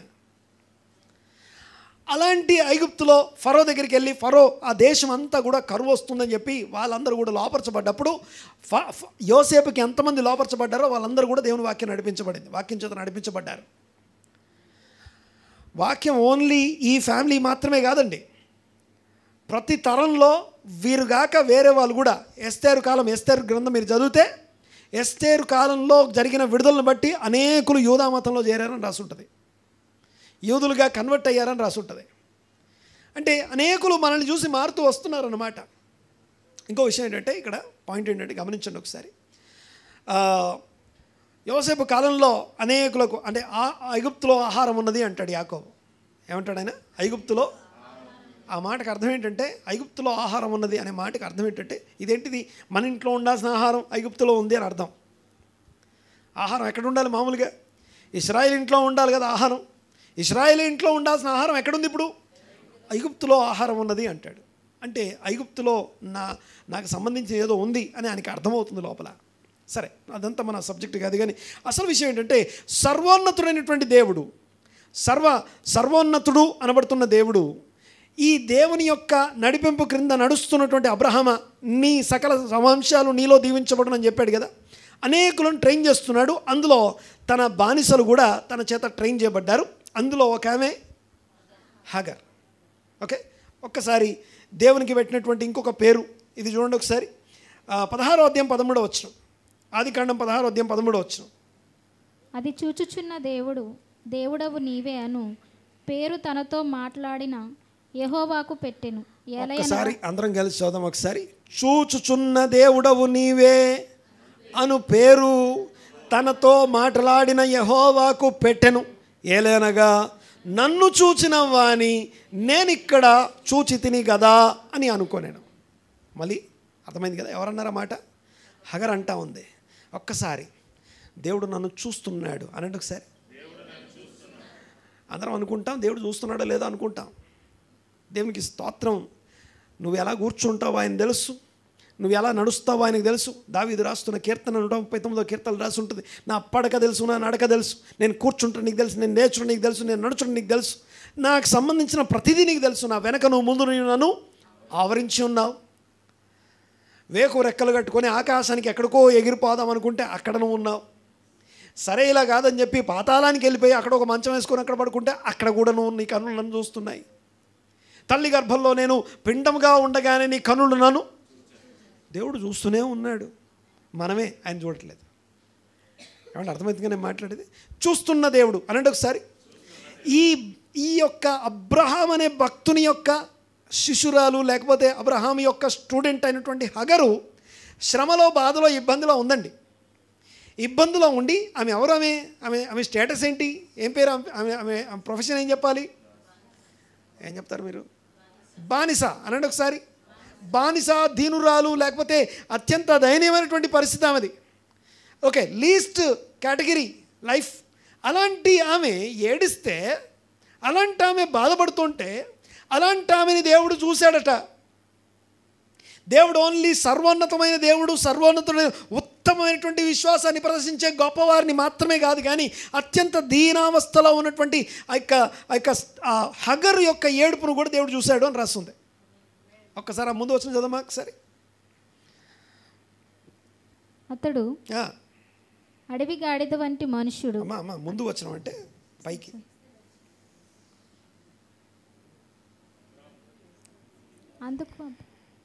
అందుకు అబ్రాము, ఇదిగో నీ దాసి నీ చేతిలో ఉన్నది, నీ మనసు వచ్చినట్లు దాన్ని చేయమని సారాతో చెప్పాను.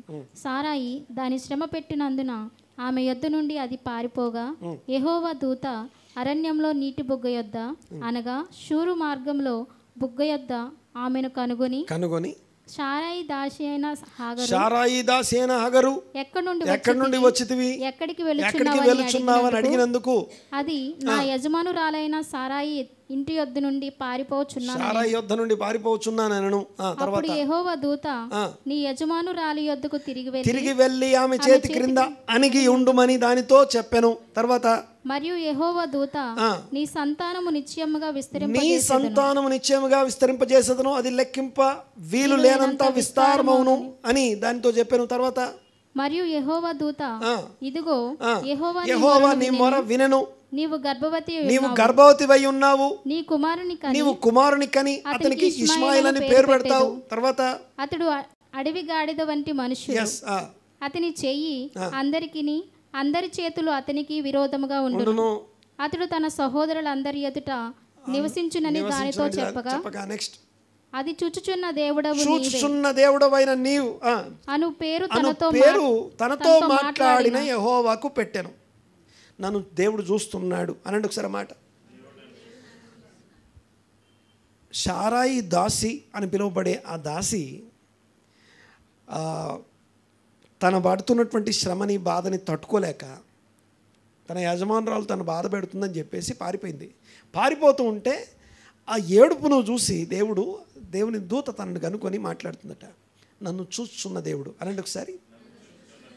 ఏమంటారు దాన్ని హీబ్రూలో ఏమంటారు అనండి ఒకసారి మాట. L రోయి L రోయి. ఓకే, ఆ రోయి అనే పదం నుండే కాపరి అనే పదం కూడా వస్తుంది. చూచేవాడు అంటే కేవలం చూస్తూ ఉండేవాడే కాదు, కేవలం చూస్తూ ఉండేవాడే కాదు, టేక్ కేర్ చేసేవాడు అని అర్థం. ఓకే, అందుకనే God sees every cry, every wound and every wander. He is the God who watches with compassion. కనికరంతో కనిపెట్టే దేవుడు, చూసే దేవుడు. ఆమేనండి గట్టిగా మళ్ళొక్కసారి రిపీట్ చేయండి. మొదటిది ఏం చూసాం? జీవం గల దేవుడు. రెండేం చూసాం? యెహోవా నడిపించి పిలిచే దేవుడు. మూడు ఏం చూసాం? నిబంధన దేవుడు. 4 అబ్రహాము కేడము. తర్వాత 5 సర్వోన్నతుడైన దేవుడు. 6 చూస్తున్న దేవుడు. 7 వినే దేవుడు. ఇష్మాయేల్ అనండి ఒకసారి. ఎల్ షమా అనండి ఒకసారి.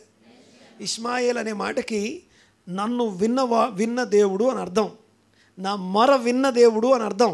ఎల్ అంటే దేవుడు, షమా అంటే వినుట. షమా అంటే వినుట, ఎల్ అంటే దేవుడు.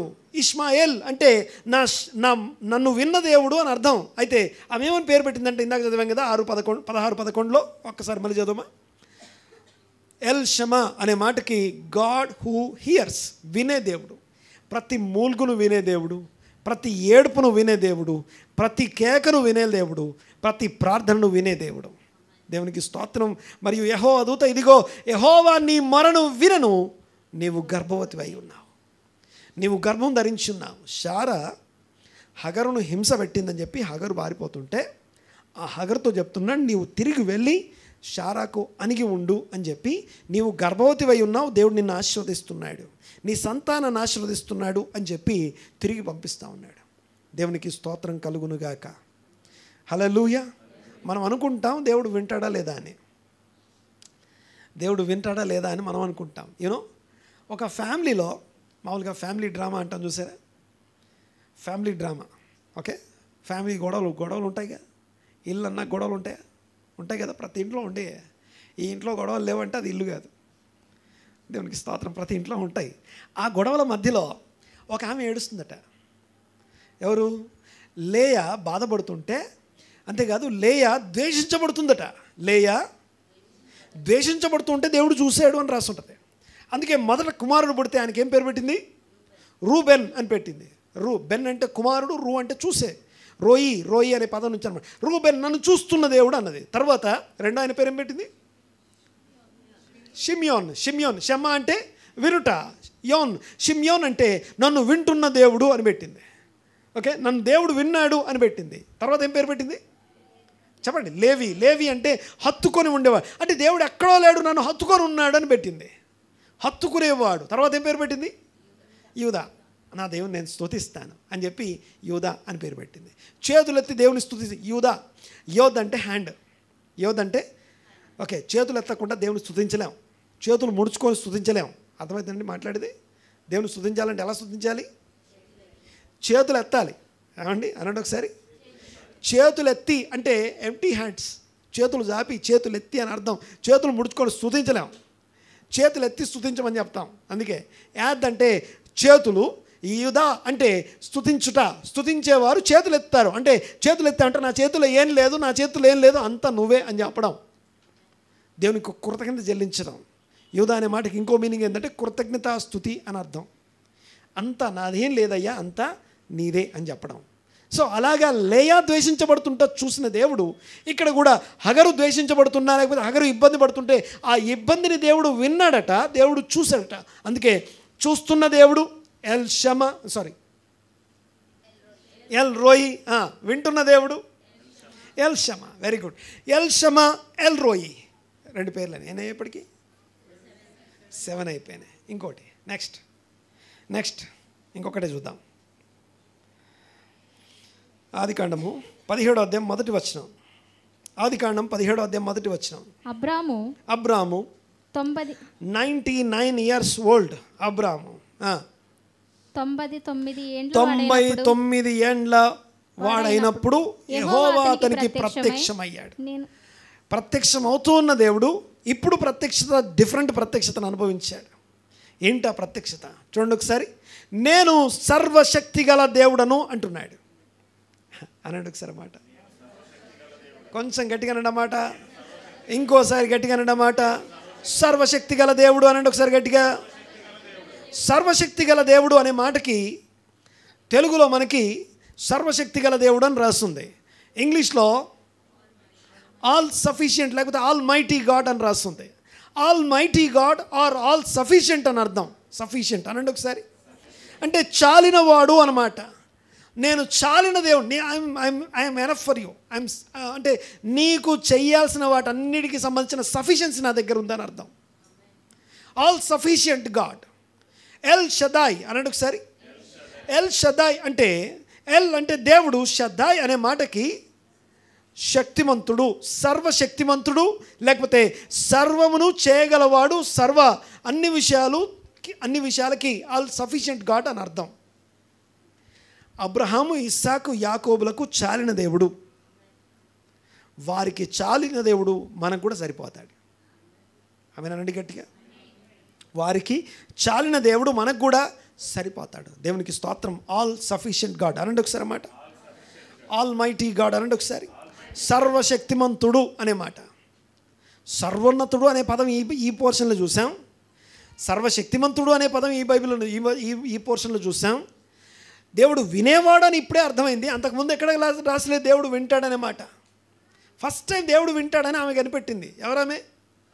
హగరు. హగర్కి ఎలా తెలిసిందంటే అబ్రహాం ద్వారా తెలిసింది, శారా ద్వారా తెలిసింది. శారా ద్వారా తెలిసింది ఆ విషయం, దేవుడు వింటాడు అనే సంగతి. దేవునికి స్తోత్రం కలుగును గాక. దేవుడు వినేవాడు, చూసేవాడు అనే సంగతి తెలిసింది. ఈ విషయాలన్నీ, ప్రత్యక్షతలన్నీ ఓన్లీ ఆదికాండం 12 నుండి 17 వరకు ఆ అధ్యాయాల్లో మాత్రమే రాస్తుంది. ఆ కొంచెం పోర్షన్లోనే దేవుడు తాను ఎంత రివీల్ చేసుకున్నాడో చూడండి ఒకసారి. So ultimately this is my conclusion. రూపము స్వరూపము లేని దేవుడు, రూపము స్వరూపము లేని దేవుడు, ఆత్మ అయ్యున్న దేవుడు, వాక్యము అయ్యున్న దేవుడు. వాక్యము అయ్యున్న దేవుడు. ఆ వాక్యము ఆయన యొక్క యాట్రిబ్యూట్స్ గురించి లాస్ట్ వీక్ మాట్లాడుకున్నాం. కనికరం గలవాడని, కోపం చేసే విషయంలో దీర్ఘశాంతుడు అని, నిదానించేవాడు అని, వెంటనే తీర్పు తీర్చకుండా ఆయన కృప చూపించేవాడని, ఈ యాట్రిబ్యూట్స్ గురించి లాస్ట్ వీక్ ఈ వీక్ ఏమో దేవుడు ఎంత శక్తి గలవాడో, ఎంత చూసేవాడో, దేవుడు ఏమై ఉన్నాడో మాట్లాడుకుంటున్నాం మనం. ఈ బైబిల్ నీకు చెప్పే విషయం ఏంటంటే, బైబిల్ని ఇంగ్లీష్లో స్పెల్లింగ్ ఏంటి? BIBLE, basic instructions before leaving this earth. ఈ భూమిని నువ్వు విడిచిపెట్టక ముందు నీకు అవసరమైన బేసిక్ కావలసిన ఇన్ఫర్మేషన్ ఈ బైబిల్ ఇస్తూ ఉంది. ఆమేన్. అలాంటి దేవుడు, వాక్యమై ఉన్న దేవుడు శరీరము ధరించుకొని ఆ దేవుని యొక్క గుణాతిశయాలు, దేవుని యొక్క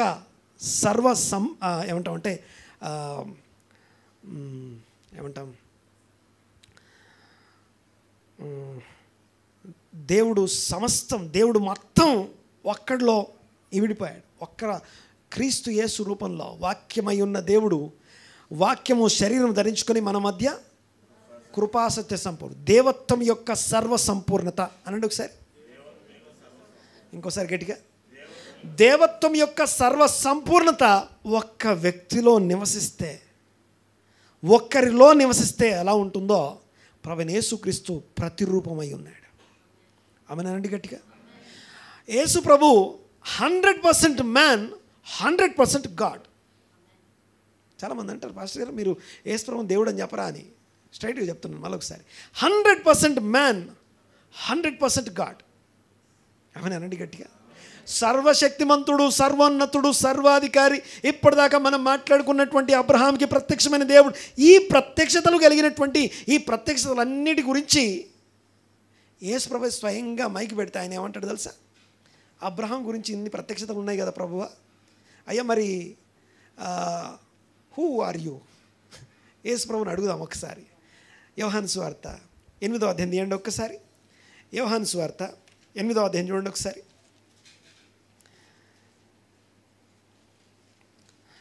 తప్పులు ఎతకడం, తప్పులు దొరికించుకోవడం అదో పెద్ద పనిగా పెట్టుకుంటాం నేర్చుకోవాల్సిన దానికన్నా. అలాగే చూడండి ఒకసారి ఏమన్నది ఇక్కడ. యోహాను సువార్త 8వ అధ్యాయము 54వ వచనం. అందుకు యేసు, నన్ను నేనే మహిమపరచుకున్న ఎడల నా మహిమ వట్టిది. మా దేవుడని మీరు ఎవరిని గురించి చెప్పుదురో ఆ తండ్రియే నన్ను మహిమపరుచున్నాడు. మీరు ఆయనను ఎరుగరు, నేను ఆయనను ఎరుగుదును. ఆయనను ఎరుగనని నేను చెప్పిన ఎడల మీ వలె నేను అబద్ధికుడనై ఉందును. కానీ నేను ఆయన ఎరుగుదును, ఆయన మాట గైకొనుచున్నాను. తర్వాత 56వ వచనం, మీ తండ్రి అయిన అబ్రహాము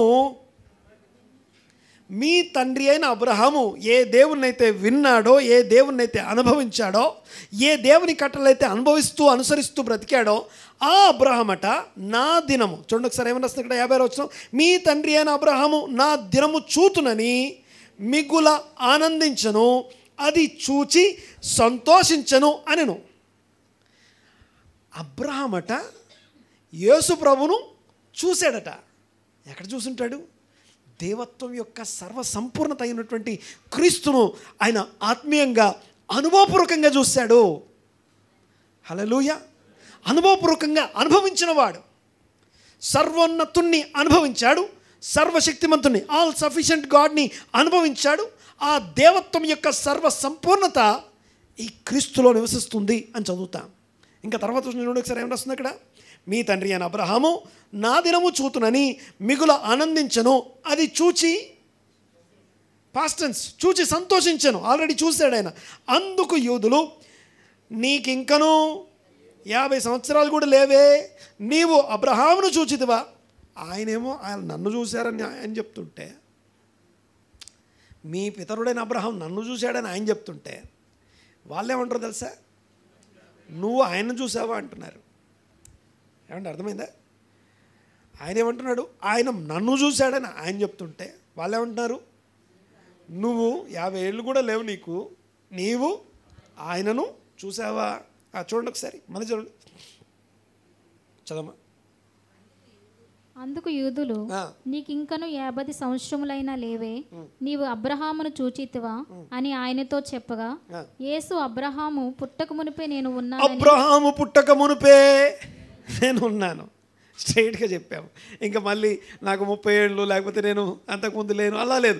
అబ్రహాం పుట్టక ముందే నేను, ఈ భూమికి పునాదులు వేయబడక ముందే, సృష్టించబడక ముందే, సమసృష్టికి ఆది సంభూతుడై ఉన్నాడు ఆయన.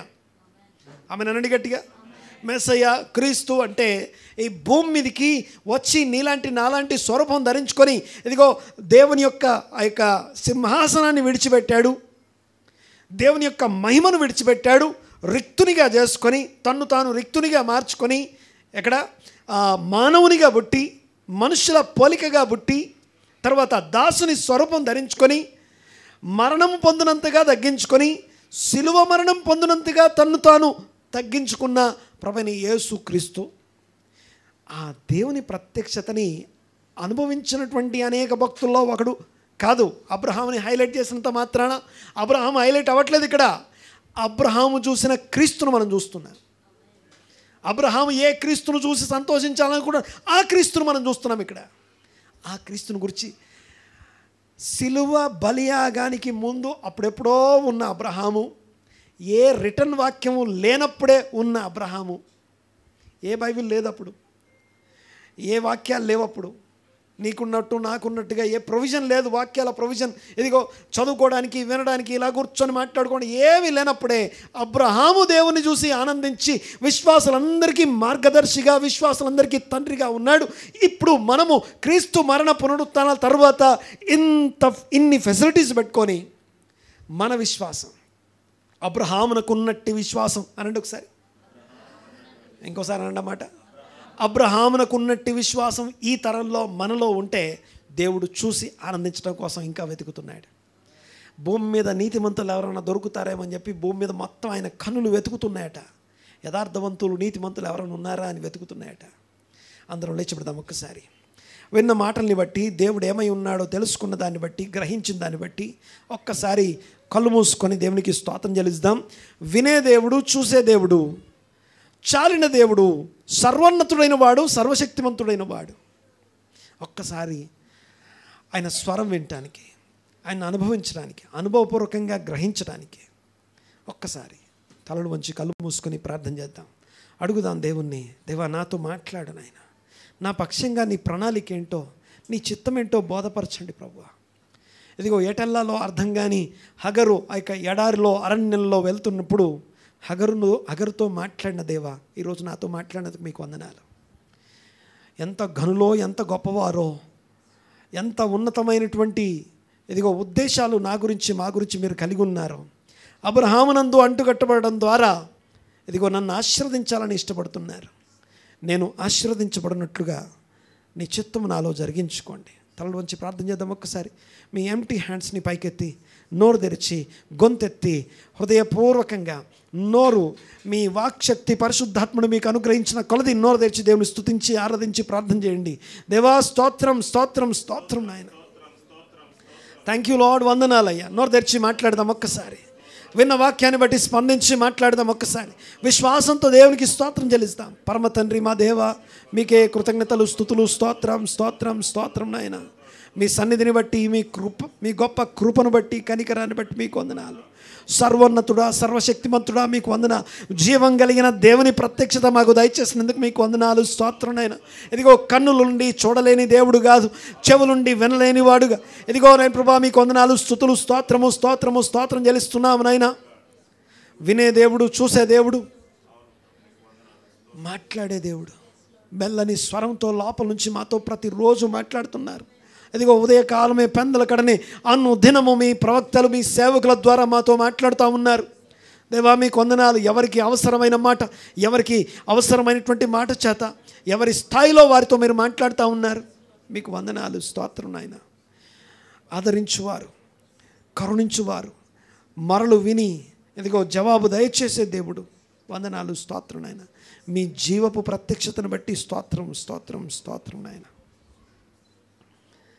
నోరు తెరిచి ఒక్కసారి ప్రార్థన చేస్తాం. ఒక్క తీర్మానంతో ఈ రోజు నుంచి నీ స్వరం వింటానయ్యా, క్రమపరచబడతానయ్యా, ఆశీర్వాద కారణంగా నేను ఉంటానయ్యా. నేను ఆశీర్వదించబడి ఆశీర్వాదానికి కారణంగా నేను ఉంటాను. అబ్రహాం పిల్లలు అనిపించుకోండి నేను ఉంటాను ప్రభువా. క్రీస్తును వెంబడించే ఇదిగో అబ్రహాము శిష్యునిగా నేను ఉంటాను. ఇక్కడ అబ్రహాం ఎలా వెంబడించాడో మనము కూడా వెంబడించే ఆయన పిల్లలుగా ఈ భూమి మీద ఉన్న విశ్వాసులందరికీ అబ్రహాము తండ్రి అయి ఉన్నారు. మరణించిన ప్రతి విశ్వాసి అబ్రహాం రొమ్మును ఆనించడానికి వెళ్తాడు. అబ్రహాం రొమ్మును ఆనించబడతారు, అక్కడ కంఫర్ట్ చేయబడతారు. ఒక్కసారి స్తోత్రం చెల్లిస్తాం. ఆ స్థానం దాకా మనం వెళ్ళే అబ్రహాం పిల్లలు అనిపించుకునేంత విశ్వాసం మనలో ఉందా ఒక్కసారి పరీక్ష చేసుకుంటూ ఒక్కసారి దేవునికి స్తోత్రం చెల్లిస్తాం. ఒక తీర్మానం చేసుకుందాం. ఈరోజు దేవుడు నీతో మాట్లాడిన విషయాన్ని బట్టి ఒక తీర్మానంతో, ఒక క్రమమైనటువంటి తీర్మానం, ఒక కన్సిస్టెంట్గా, క్రమంగా, నిరంతరము ఇదిగో ఒక విద్యార్థిగా నేను ఉంటాను. నిరంతరము ఆరాధన చేసే ఒక సమయం, a set time for my Bible study. వాక్యం ధ్యానించడానికి ఒక ప్రత్యేకమైన సమయాన్ని సపరేట్ చేసుకుంటాను. దేవుణ్ణి ఆరాధించడానికి, ప్రార్థించడానికి ఒక సపరేట్ సమయాన్ని నేను పెట్టుకుంటాను నా రోజు జీవితంలో. ఇదిగో నాకు దేవా నువ్వు ఇచ్చినటువంటి ఈ ఆయుష్కాలంలో నుంచి, దేవా స్తోత్రం నాయన, ఆ ఆయుష్కాలంలో నుండి ఇదిగో కొంత భాగం, దశమ భాగంగా మీకు పెడతాను ప్రభువా. ఇదిగో స్తోత్రం నాయన. వారంలో ఇదిగో ఒక దినమును మీ సన్నిధిలో గడపడానికి అన్ని పక్కన పెట్టేసి మీ సన్నిధిని అనుభవిస్తానయ్యా. మీ పరిచయంలో నేను ఉంటానయ్యా. ఇదిగో నీకు సంగతులు తెలియని వాళ్ళు, నశించిపోతున్న వాళ్ళు, నా చుట్టూ ఉన్న అనేకుల కొరకు ప్రార్థించి విజ్ఞాపన చేసి చేతులు ఎత్తుతానయ్యా. తీర్మానం చేసుకుందాం. ఏదో ఒక తీర్మానం, క్రమపరచబడే తీర్మానం, ఉన్నటువంటి ఎలాగున్నామో అలాగే వెళ్ళిపోకుండా ఒక నూతనమైన తీర్మానంతో మనం ఇక్కడి నుంచి వెళ్ళబద్ధులమై ఉన్నాం. ఘనత, మహిమ, ప్రభావము దేవునికే కలుగునట్లుగా మా పరమ తండ్రి మీకు వందనాలు, స్తోత్రంనైనా ఏకీపించిన ప్రతి ఒక్కరిని మీ హస్తాలకు అప్పగిస్తున్నాం. ప్రతి హృదయం మీ సన్నిధిలో తేటగా, స్పష్టంగా ఇదిగో కనబడుతూ ఉంది. మీ దృష్టికి కనబడని సృష్టం ఏది లేదు ప్రభువా. హృదయ రహస్యంలో ఎరిగిన వారు, హృదయంలో పరిశోధించేవారు, వారి వారి క్రియలకు, ప్రవర్తనకు తగిన ప్రతిఫలం, ప్రతీకారం చేయడానికి హృదయంలో పరిశోధించేవారు, అంతరింద్రియములు పరీక్షించేవారు. ఇక్కడున్న ప్రతి ఒక్కరి యొక్క హృదయాలను, అంతరంగాలు మీ హస్తాలకు అప్పగిస్తున్నారు. వారి తీర్మానాలని బలపరచండి. వారి తీర్మానాల్లో ఎదుగో ముందుకు సాగుతూ మీ సన్నిధిలో వారు అంతకంతకు ఎదుగుటకు కృప దయచేయమని వేడుకుంటూ క్రీస్తు గొప్ప నామమున ఏకీపించిన ప్రతి ఒక్కరిని దీవించి ఆశీర్వదించి స్తుతించి ఈ ప్రార్థన అడిగి బ్రతిమాలి వినేంతో వేడుకొంచున్నాము తండ్రి. ఆమేన్.